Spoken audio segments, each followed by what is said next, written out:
Hello everyone, welcome back to my channel. आज हम aromatic nucleophilic substitution पढ़ेंगे। हम देखेंगे न्यूक्लियोफिलिक सब्स्टिट्यूशन कैसे किया जाता है। Nucleophilic substitution basically aromatic compounds और एलिफैटिक दोनों पे ही अप्लीकेबल है, दोनों पे ही सब्स्टिट्यूशन करा सकते हैं न्यूक्लियोफाइल से। तो आज हम पढ़ेंगे एरोमेटिक। अब देखो, न्यूक्लियोफिलिक सबसे पहली बात आती है कि सब्स्टिट्यूशन का मतलब क्या होता है। कि जब भी हम किसी भी ग्रुप को दूसरे ग्रुप से रिप्लेस करते हैं तो उसको हम बोलते हैं सब्स्टिट्यूशन। अब जब हम किसी ग्रुप को रिप्लेस कर रहे हैं और इनकमिंग जो हमारे पास रिएजेंट है या ग्रुप है वो न्यूक्लियोफाइल है, तो उसको हम क्या बोल देंगे? Nucleophilic substitution. सिंपल, ठीक है। जैसे एक्स को मैंने रिप्लेस कर दिया किसी न्यूक्लियोफाइल से, तो इसको हम क्या बोलेंगे? Nucleophilic substitution reaction, right. तो ये किस किस टाइप के, जब हम एरोमेटिक कंपाउंड्स में बात करेंगे तो ये कौन सा मैकेनिज्म फॉलो करती हैं और किस मैकेनिज्म के थ्रू ये पॉसिबल है। तो फर्स्ट हम देखेंगे, फर्स्ट जो एडिशन एलिमिनेशन का मतलब होता है कि आपके पास कोई, सबसे पहले हम न्यूक्लियोफाइल का एडिशन करेंगे, उसके बाद हम कोई चीज़ एलिमिनेट करेंगे, राइट। तो ये देखो, जब भी हम एडिशन एलिमिनेशन टाइप मैकेनिज्म को फॉलो करेंगे या हमारे पास कोई कंपाउंड होगा ऐसा, तो ये क्या कह रहा है कि उसके लिए एक मस्ट कंडीशन होती है कि किसी ऑर्थो और पैरा पोजिशन, जब कोई लिविंग ग्रुप होगा उसके रिस्पेक्ट में ये ऑर्थो पोजिशन होगी और ये होगी पैरा पोजिशन। तो कह रहा है कि ऑर्थो और पैरा पे कोई भी इलेक्ट्रॉन विड्रॉइंग ग्रुप लगा होना ज़रूरी है, ठीक है। इलेक्ट्रॉन विड्रॉइंग ग्रुप होगा तो ये रिएक्शन किस मैकेनिज्म को फॉलो करेगा? ये एडिशन एलिमिनेशन को। अब देखो, एक्टिवेटिंग ग्रुप भी बोल सकते हैं। एक्टिवेटिंग ग्रुप का मतलब क्या है कि जब न्यूक्लियोफाइल इस पे हम रिएक्ट करा रहे हैं, अटैक करा रहे हैं, सब्स्टिट्यूट करा रहे हैं, हमें पता है कि हमारे पास जो बेंजीन रिंग होती है ये ऑलरेडी एज ए न्यूक्लियोफाइल ही बिहेव करती है, क्योंकि यहाँ पे डबल बॉन्ड होते हैं, इनके पास इलेक्ट्रॉन डेंसिटी ज़्यादा होती है। लेकिन जब हम न्यूक्लियोफाइल का इस पर अटैक कराएंगे, इसका मतलब क्या है? ये जब लिविंग ग्रुप के रिस्पेक्ट में इलेक्ट्रॉन विड्रॉइंग ग्रुप होंगे तो ये क्या करेगा? नेगेटिव चार्ज को स्टेबलाइज कर लेंगे, ठीक है।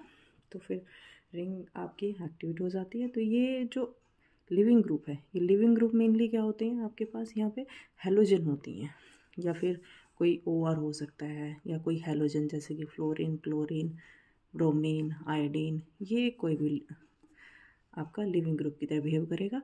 अब लिविंग ग्रुप, ये जब आपके पास एक्स कोई हेलोजन है तो हमें पता है कि इनकी जो नेगेटिविटी है, इलेक्ट्रोनेगेटिविटी है, हेलोजन की ज़्यादा होती है कार्बन से ज़्यादा होने की वजह से जो ये इलेक्ट्रॉन है ये डिस्प्लेस रहते हैं इस कार्बन के हेलोजन की साइड, स्लाइटली नेगेटिव, यहाँ पे स्लाइटली पॉजिटिव, ठीक है। तो इसी वजह से जो आपका इनकमिंग न्यूक्लियोफाइल है वो इस पर ईजिली अटैक कर पाता है, राइट। ये क्या कह रहा है कि एक तो जो आपकी ऑर्थो और पैरा पोजिशन है उसके पास लिविंग ग्रुप होना, इलेक्ट्रॉन विड्रॉइंग ग्रुप होना चाहिए। और सेकंड ये कह रहा है कि जो आपके लिविंग ग्रुप होंगे वो हेलोजन होंगे या कोई OR ग्रुप होगा, ठीक है। न्यूक्लियोफाइल कैसा होगा? न्यूक्लियोफाइल कह रहा है कि कोई भी strong nucleophile, oxygen, nitrogen, sulphur containing nucleophile इस पर अटैक करता है, ठीक है। लेकिन अगर कोई ऐसी कंडीशन आ जाए कि आपके पास electron withdrawing group, ortho para position पे इलेक्ट्रॉन विड्रॉइंग ग्रुप नहीं है, तो इस केस में, और जो आप बेस यूज़ कर रहे हो वो भी स्ट्रॉन्ग नहीं है ज़्यादा, तो इस केस में हम ड्रास्टिक कंडीशन का यूज़ करते हैं, मतलब हाई टेम्परेचर प्रेशर पे रिएक्शन प्रोसीड होती है, ठीक है।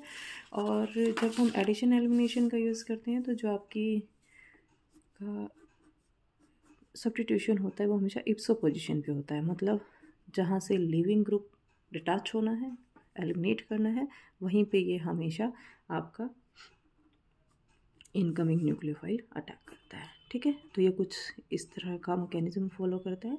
देख लेते हैं एक बार इसका मैकेनिज्म। ये इस कार्बन पे अटैक करेगा न्यूक्लियोफाइल, ये लिविंग ग्रुप है, ठीक है। इसके रिस्पेक्ट में ऑर्थो पैरा पोजिशन है। देखो, अगर आप इस पर नहीं लगाते हो, कोई भी इलेक्ट्रो विड्रॉइंग ग्रुप प्रेजेंस नहीं है इन केस, तो क्या होगा? देखो, न्यूक्लियोफाइल जैसे ही अटैक करेगा, ये जो बॉन्ड है ये शिफ्ट हो जाएगा इस पे शिफ्ट होगा, यहाँ नेगेटिव चार्ज, और यहाँ पे एक लिविंग ग्रुप लगा हुआ है, एक न्यूक्लियोफाइल आ गया, ठीक है। और ये बॉन्ड है आपके, फिर ये यहाँ शिफ्ट, ये नेगेटिव चार्ज इस पर आ जाएगा, ठीक है। ये बन गया ऐसे कि देखो आपके ऑर्थो और पैरा पोजिशन कैसी बन रही है, न्यूक्लियोफाइल लिविंग ग्रुप ऑर्थो और पैरा पोजिशन पे ही क्या आ रहा है आपका? नेगेटिव नेगेटिव चार्ज आ रहा है, राइट। तो इसी वजह से ये रिएक्शन किस मैकेनिज्म के थ्रू प्रोसीड करती है, एडिशन एलिमिनेशन। और ये हमेशा कहता है कि इसके लिए मस्ट कंडीशन होती है कि आपके ऑर्थो या पैरा पोजिशन पे इलेक्ट्रॉन विड्रॉइंग ग्रुप का होना कंपलसरी है। इलेक्ट्रॉन विड्रॉइंग ग्रुप क्या करेगा, जो ऑर्थो और पैरा पे जो नेगेटिव चार्ज आ रहा है इसको स्टेबलाइज कर लेगा, ठीक है। तो ये हो गया आपका फर्स्ट स्टेप। यहाँ पे क्या हुआ कि न्यूक्लियोफाइल ने अटैक किया, और ये अब नेक्स्ट सेकेंड स्टेप होता है कि ये जो नेगेटिव चार्ज है ये इवन सीबी मैकेनिज्म के थ्रू लिविंग ग्रुप को आउट करता है, ठीक है। और ये फास्ट रिएक्शन होती है, काफ़ी फास्ट होता है ये। और यहाँ से क्या हो जाएगा, आपका लिविंग ग्रुप लीव कर जाएगा और न्यूक्लियोफाइल आ जाएगा यहाँ पे, ठीक है। सब्स्टिट्यूशन हो गया। अब देखो ये जो इस टाइप के जो मैकेनिज्म है ये हमेशा SN1 टाइप का मैकेनिज्म होता है।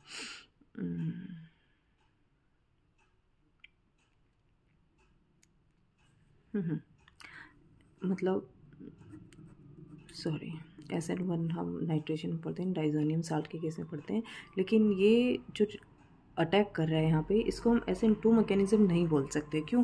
क्योंकि हमें पता है कि SN2 मैकेनिज्म का मतलब क्या होता है कि SN2 में p ऑर्बिटल में साथ साथ अटैक करता है, साथ साथ ही उसको रिलीज़ कराता है, राइट। लेकिन यहाँ पे बेंजीन के केस में क्या है कि जो आपके पास p ऑर्बिटल है उसका जो एंटी बॉन्डिंग है वो कहीं रिंग के अंदर होता है ना, जहाँ पे इलेक्ट्रॉन डेंसिटी ज़्यादा होने की वजह से इलेक्ट्रॉनिक रिपल्शन होती है, और ये SN2 को फॉलो नहीं करता है, ठीक है। तो आप इसको कभी भी ये नहीं बोल सकते कि SN2 मैकेनिज्म को फॉलो कर रहा है। एरोमेटिक कंपाउंड्स में SN2 मैकेनिज्म फॉलो नहीं होता है, ठीक है। इलेक्ट्रॉनिक रिपल्शन की वजह से SN2 नहीं फॉलो करता है ये। सेकेंड थिंग, आपको पता है कि इलेक्ट्रॉन क्लाउड रहता है, डिलोराइजेशन होती है ना, डबल बॉन्ड होते हैं इस वजह से। सेकेंड थिंग, अगर आपके पास लिविंग ग्रुप है और ये आपके पास लिविंग ग्रुप, तो इसका एंटी बॉन्डिंग कहीं रिंग के अंदर होगा, और अंदर अप्रोच नहीं होती है किसी भी न्यूक्लियोफाइल की, तो रिपल्शन की वजह से। तो यहाँ भी क्या होता है, इन्वर्जन पॉसिबल नहीं है, क्योंकि SN2 में मोस्टली क्या बनता है, इन्वर्जन प्रोडक्ट बनता है। तो ये हमेशा एडिशन एलिमिनेशन मैकेनिज्म को फॉलो कर रहा है।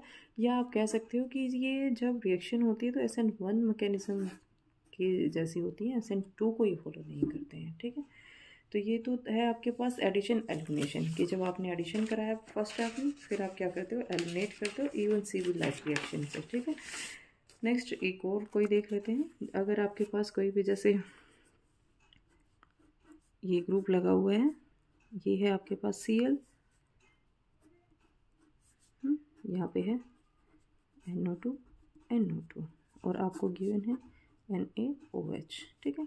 तो प्रोडक्ट तो आपको पता ही है क्या बनना है, यहाँ से क्या बनेगा प्रोडक्ट, Cl को रिप्लेस कर देगा OH, क्योंकि ऑर्थो और पैरा पोजिशन पे क्या है, इलेक्ट्रॉन विड्रॉइंग ग्रुप लगा हुआ है, ठीक है। और आपके पास ये क्या है, न्यूक्लियोफाइल आपके पास OH।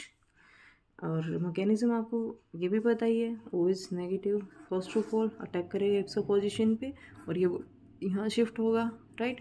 फिर नेगेटिव चार्ज जैसे यहाँ आएगा NO2 उसको स्टेबलाइज कर लेगा यहाँ भी, ठीक है, क्योंकि नेगेटिव चार्ज ऑर्थो और पैरा पोजिशन पे आता है, ये इसको स्टेबलाइज करते हैं इलेक्ट्रॉन विड्रॉइंग ग्रुप। तो ये इस मैकेनिज्म को हम बोलते हैं एडिशन एलिमिनेशन। इसके लिए एक कंडीशन जो मस्ट कंडीशन होती है वो क्या होती है कि इलेक्ट्रॉन विड्रॉइंग ग्रुप प्रेजेंट होने चाहिए। सेकेंड मैकेनिज्म हम बात करते हैं एलिमिनेशन एडिशन। देखो ध्यान देना, ये इसमें पहले एडिशन करते हैं बाद में एलिमिनेट करते हैं। सेकेंड टाइप में पहले एलिमिनेट करेंगे लिविंग ग्रुप को, बाद में हम एडिशन करेंगे। और सेकेंड टाइप का जो ये मैकेनिज्म है इसको हम बेंजाइन मैकेनिज्म भी बोलते हैं। बेंजाइन, ये होता है बेंजाइन जब आपके पास एक ट्रिपल बॉन्ड आता है रिंग पे, राइट। तो इसको बेंजाइन मैकेनिज्म भी बोला जाता है। इसके लिए ऐसी कोई कंडीशन नहीं है कि इलेक्ट्रॉन विड्रॉइंग ग्रुप प्रेजेंट होना चाहिए, लेकिन हाँ इसमें एक कंडीशन है जो रिक्वायर्ड होती है, वो होती है कि जब भी आपके पास कोई हैलोजन या जो भी लिविंग ग्रुप प्रेजेंट है उसकी ऑर्थो पोजिशन वैकेंट होनी चाहिए, मतलब वहाँ पे एक साइड तो हाइड्रोजन होना कंपलसरी है, ठीक है, क्योंकि एक हाइड्रोजन का होना कंपलसरी होता है। ये जो रिएक्शन होती है स्ट्रॉन्ग बेस की प्रेजेंस में होते हैं, लाइक सोडा अमाइड, ठीक है, potassium amide, soda amide in liquid ammonia, तब ये रिएक्शन होती है। तो इसके लिए ये कंडीशन मस्ट होती है कि लिविंग ग्रुप की एडजेसेंट पोजीशन या ऑर्थो पोजीशन एक साइड वैकेंट जरूर चाहिए। दोनों प्रोटॉन प्रेजेंट हैं तो ठीक है, अगर नहीं है, एक पोजीशन फिल्ड भी हो सकती है, लेकिन अगर दोनों पोजीशन फिल्ड हैं, दोनों ही पोजीशन पे लिविंग ग्रुप के कुछ और ग्रुप अटैच है, OR है या R है, तो ये रिएक्शन प्रोसीड नहीं करती है इसके साथ, ठीक है, लिक्विड अमोनिया, राइट। तो ये रिएक्शन प्रोसीड नहीं करती है। बाकी इसके लिए स्ट्रॉन्ग बेस रिक्वायर्ड होता है, और जो यहाँ पे एडिशन होता है वो सब्स्टिट्यूशन होता है, सीनेस सब्स्टिट्यूशन होता है, मतलब जहाँ से लिविंग ग्रुप निकलता है उस पोजीशन पे भी हो सकता है, उससे नेक्स्ट पोजीशन पे भी हो सकता है, राइट। लेकिन सब सेम पोजीशन पे जहाँ लिविंग ग्रुप होता है उसी कार्बन पे जब कोई सब्स्टिट्यूशन होता है उसको इप्सो सब्स्टिट्यूशन बोलते हैं, ठीक है, विद इन सेम।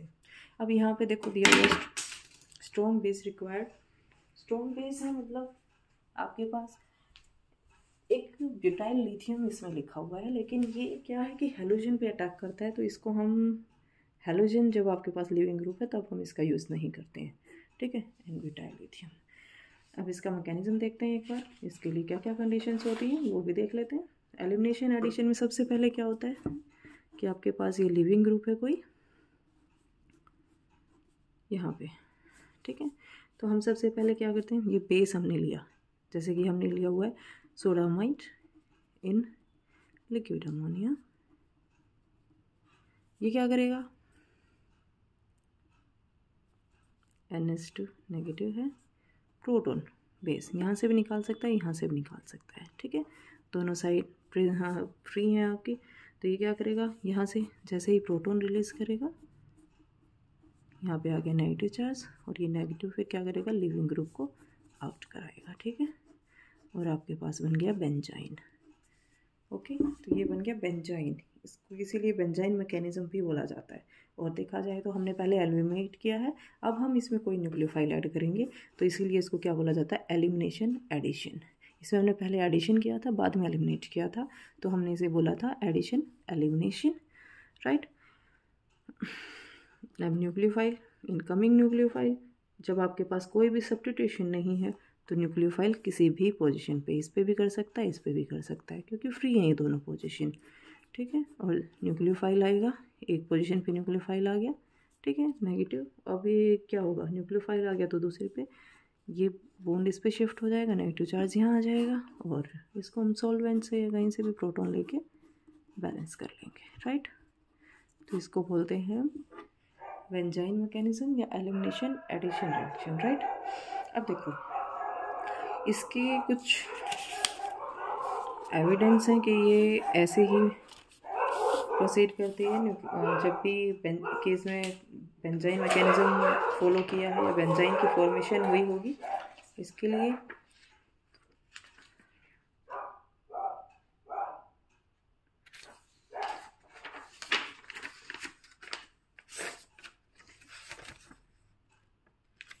देखो ये आपके पास बेंजीन है, ये लिविंग ग्रुप क्लोरीन लगा हुआ है, लेकिन ये हम एक आइसोटोप ले लेते हैं कार्बन का, ठीक है, कोई भी कार्बन 13 कार्बन 14 हमने लिया, सोडामाइड, ठीक है, लिक्विड अमोनिया। तो क्या होगा, सबसे पहले सेम स्टेप, बेंजाइन की फॉर्मेशन हो जाएगी, ये बन गया, और ये कार्बन आपका सेम है। ये कह रहे हैं कि जब इसका जो प्रोडक्ट बनता है वो 50-50 बनता है, इस आइसोटोपिक कार्बन पे भी न्यूक्लियोफाइल आता है NH+, दूसरे पे भी दो प्रोडक्ट बनते हैं, जो वेरीफाई करता है कि 50% ये बना, 50% ये बना अदर कार्बन पे। तो ये क्या वेरीफाई करता है कि आपके पास जो ये रिएक्शन हो रही है किस मैकेनिज्म के थ्रू आ रही है, कि इसका जो इंटरमीडिएट है वो बन रहा है इसमें बेंजाइन, ठीक है। तो ये बेंजाइन मैकेनिज्म को फॉलो करता है, बेंजाइन बनता है यहाँ से, ये इसको कंफर्म करता है, एविडेंस है ये इसका, ठीक है। सेकेंड ये कह रहा है इसके एविडेंस में कि अगर आपके पास ऐसा प्रोडक्ट, ऐसा रिएक्टेंट लिया गया, ऐसा सब्सट्रेट लिया गया जिसमें क्या था, यहाँ लिविंग ग्रुप है और इसकी ऑर्थो पोजीशंस फिल्ड है, ठीक है, और फिर इसमें सोडामाइड डाला गया और लिक्विड अमोनिया की प्रेजेंस में, तो कोई रिएक्शन नहीं हुई, कोई चेंज नहीं हुआ। इसका मतलब क्या है कि बेंजाइन मैकेनिज्म के थ्रू रिएक्शन होती है, लेकिन पोजीशन फिल्ड होने की वजह से सिर्फ प्रोटॉन नहीं मिला और प्रोटॉन नहीं मिला, रिएक्शन प्रोसीड नहीं होती है, ठीक है।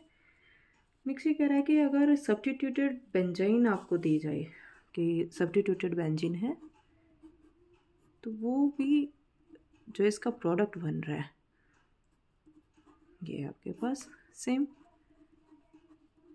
कि हमने लिया रिएजेंट यहाँ पे, तो सबसे पहले क्या होगा, बेंजाइन की फॉर्मेशन, और यहाँ से जो प्रोडक्ट बनते हैं वो 2 बनते हैं, ए और बी आप इनको बोल सकते हो, ये ए प्रोडक्ट, ये बी प्रोडक्ट। ए कब कि जो न्यूक्लियोफाइल है इनकमिंग वो या तो इस पोजीशन पे अटैक करे या वो इस पोजीशन पे अटैक करे, इस पे करेगा ए प्रोडक्ट, इस पे करेगा बी प्रोडक्ट, ठीक है। तो ये होती है इसकी रिजियसल एक्टिविटी, आप इसको बोल सकते हो कि जो आपका ग्रुप लगा हुआ है वो कंट्रोल करता है कि किस पोजीशन पे प्रोडक्ट या न्यूक्लियोफाइल आना चाहिए, ठीक है। वो डिपेंड करता है कि ग्रुप क्या लगा हुआ है, इलेक्ट्रॉन विड्रॉइंग लगा है या इलेक्ट्रॉन रिलीजिंग लगा है। देखो भाई एक सिंपल सा फंडा है, आपको इसमें कुछ क्रैम नहीं करना होता है। ये मेजर बन रहा है यहाँ पे, ये क्या कह रहा है कि अगर ये इलेक्ट्रॉन विड्रॉइंग ग्रुप है, सपोज यहाँ पे आपके पास 2 पॉसिबिलिटी हैं, समझो इस बात को, ऐसा क्यों हुआ, 2 पॉसिबिलिटी हैं, या तो इलेक्ट्रॉन रिलीजिंग ग्रुप होगा या विड्रॉइंग होगा, यही तो हो सकता है, या तो इलेक्ट्रॉन विड्रॉइंग ग्रुप लगा है या इलेक्ट्रॉन रिलीजिंग ग्रुप लगा है, इलेक्ट्रॉन रिलीजिंग ग्रुप, ये बेंजाइन है, ठीक है। न्यूक्लियोफाइल इस पोजीशन पे आएगा तो नेगेटिव चार्ज कहाँ जाएगा, इस पोजीशन पे, इलेक्ट्रॉन विड्रॉइंग के पास नेगेटिव चार्ज, ये स्टेबलाइज कर लेगा इसको, इलेक्ट्रॉन्स को रिलीज करके। इसके अपोजिट अगर ऐसा होता है कि इलेक्ट्रॉन विड्रॉइंग है ये और यहाँ पे न्यूक्लियोफाइल आ गया, नेगेटिव चार्ज यहाँ, ये इसको स्टेबलाइज नहीं करता है, ठीक है। लेकिन रिलीजिंग ग्रुप है सेम, अगर न्यूक्लियोफाइल इस पोजीशन पे अटैक करे तो नेगेटिव चार्ज यहाँ जाएगा, इलेक्ट्रॉन रिलीजिंग ग्रुप है, ये पहले ही इलेक्ट्रॉन डेंसिटी दे यहाँ पे रिलीज कर रहा है, इलेक्ट्रॉन दे रहा है, ऊपर से नेगेटिव चार्ज भी इसके पास ही है, तो सेम डेंसिटी रिपेल करती है, ठीक है। तो जब भी इलेक्ट्रॉन रिलीजिंग ग्रुप लगे होते हैं, इलेक्ट्रॉन रिलीजिंग ग्रुप है तो न्यूक्लियोफाइल कहाँ प्रेफर करता है, इस पोजीशन पे, ठीक है। और जब विड्रॉइंग ग्रुप लगा हुआ है तो न्यूक्लियोफाइल कहाँ प्रेफर करता है, इससे दूर, ठीक है। तो न्यूक्लियोफाइल कहाँ आना चाहिए, यहाँ पे, ये प्रेफरेंस होती है इसकी, ठीक है। रिलीजिंग ग्रुप पास में, विड्रॉइंग ग्रुप दूर, ठीक है, ताकि जो आपका चार्ज है वो स्टेबलाइज हो सके। अब नेक्स्ट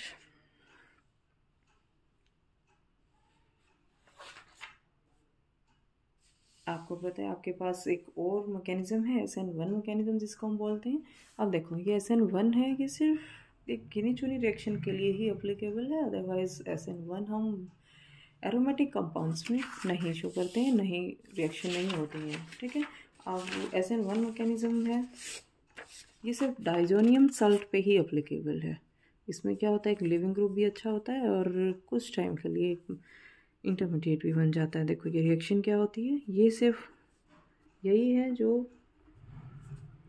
देखो सबसे पहले रिडक्शन होता है यहाँ पे, इसका रिडक्शन, नाइट्रोबेंजीन है ये, रिडक्शन होगा, रिडक्शन में आपको पता ही है क्या होता है, नाइट्रोबेंजीन से क्या बन जाएगा, NH2, राइट।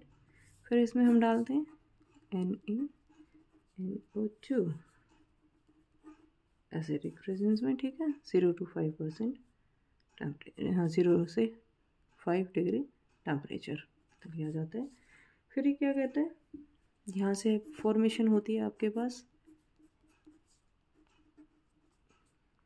डाइजोनियम सॉल्ट की, ठीक है, नाइट्रोजन प्लस इसके साथ रहता है क्लोरीन, जो बन गया डाइजोनियम क्लोराइड।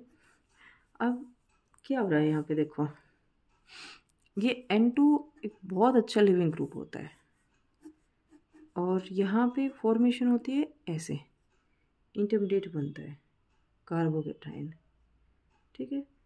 अब ये क्या कह रहा है कि इसकी पॉसिबल जो एक्सप्लेनेशन है वो भी यही कहती है कि यहाँ से प्रोटॉन लिया होगा, यहाँ पे ये निकला, और ये मतलब एक तरह से ये कह रहा है कि बेंजाइन मैकेनिज्म को ही फॉलो करता है, ये यही है, इसी के थ्रू हम इसको एक्सप्लेन कर सकते हैं, बाकी तो है नहीं, क्योंकि रिंग पे प्लस चार्ज डिस्टेबलाइज ही करता है इसको, और इनकमिंग न्यूक्लियोफाइल फास्ट इस पर रिएक्ट करता है और ये बना लेता है इसका न्यूक्लियोफाइल। ठीक है, सिर्फ एक यही रिएक्शन है जो SN1 के थ्रू दिखाई देती है हमें कि SN1 को ही फॉलो करती है, इसके अलावा कोई रिएक्शन नहीं है जो SN1 एरोमेटिक कंपाउंड्स में फॉलो करे। ठीक है, क्योंकि बेटा कार्बोकैटायन एरोमेटिक रिंग पे कभी भी स्टेबल नहीं होता है, क्योंकि एरोमेटिसिटी डिस्टर्ब हो रही है, ऊपर से प्लेनर कंपाउंड है। अब देखो, तो ये था आपके पास एरोमेटिक न्यूक्लियोफिलिक सब्स्टिट्यूशन, जिसमें हमने पढ़ा एडिशन एलिमिनेशन को, एलिमिनेशन एडिशन को, और SN1 मैकेनिज्म को। ये है एरोमेटिक कंपाउंड के लिए। एलिफैटिक के लिए हम पढ़ेंगे, एलिफैटिक में हम पढ़ेंगे SN1 को, SN2 को डीपली, कि SN1 क्या होता है, SN2 क्या होता है, ये हम एलिफैटिक में पढ़ते हैं। ठीक है, तो एरोमेटिक में आपने देखा एडिशन एलिमिनेशन, पहले हम एडिशन कराते हैं, उसके बाद हम लिविंग ग्रुप का एलिमिनेशन करते हैं। ठीक है, अब देखो क्वेश्चन इसमें किस टाइप से आएंगे। आपको 2-4 रिएक्शन हैं, आपको ये सब पहचानना होता है मैकेनिज्म में कि ये किसके थ्रू हुआ होगा और क्या ये प्रोडक्ट बनाएगा। ठीक है, सपोज आपको ये गिवन है, ये गिवन है। ठीक है, आपको बताना है प्रोडक्ट क्या बनेगा यहाँ से, एडिशन एलिमिनेशन है या एलिमिनेशन एडिशन है, वो सब आप खुद ही पहचाने। यहाँ पे ये ब्रोमीन लगा हुआ है, NO2 है, ये Ma ग्रुप है। ठीक है, Cn नेगेटिव, ये आपके पास है न्यूक्लियोफाइल।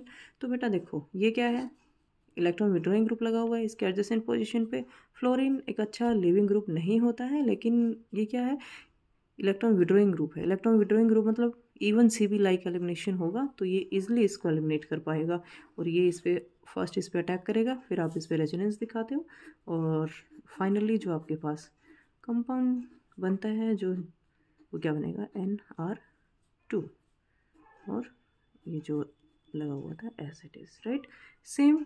सेम केस है, ऑर्थो पोजीशन पे इलेक्ट्रॉन विड्रॉइंग ग्रुप है, और हम देखेंगे हमारे पास जो न्यूक्लियोफाइल क्या है, Cn नेगेटिव। यहाँ पे कोई ये रिएक्शन है, ये फॉलो कर सकता है किसको, बेंजाइन मैकेनिज्म को, लेकिन उसके लिए क्या है हमारे पास, बेस दूसरा होगा, सोडा हाइमाइड लिक्विड अमोनिया की प्रेजेंस में लेते हैं। ठीक है, बहुत स्ट्रॉन्ग बेस होता है, तो ऐसा कुछ इसमें प्रेजेंस नहीं है, सिर्फ क्या दिया हुआ है, Cn नेगेटिव है, मतलब एक न्यूक्लियोफाइल है, तो ये किसको फॉलो करेगा, ये भी एडिशन एलिमिनेशन को। ठीक है, ये भी क्या था, एडिशन एलिमिनेशन था, तो ये Cn नेगेटिव इस पर अटैक करेगा और इसको ये बाहर करेगा, तो ये फिर प्रोडक्ट क्या बन जाएगा, NO2, सॉरी Cn है यहाँ पे, और यहाँ पे क्या आएगा, NO2 Me। ठीक है, रेस्ट सेम रहेगा, राइट।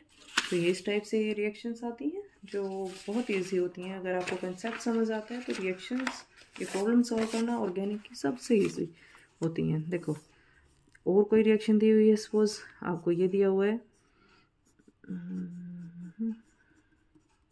ये NH2 है, ठीक है, और आपको गिवन है NaNO2 HCl, ठीक है, 5 डिग्री सेल्सियस पे।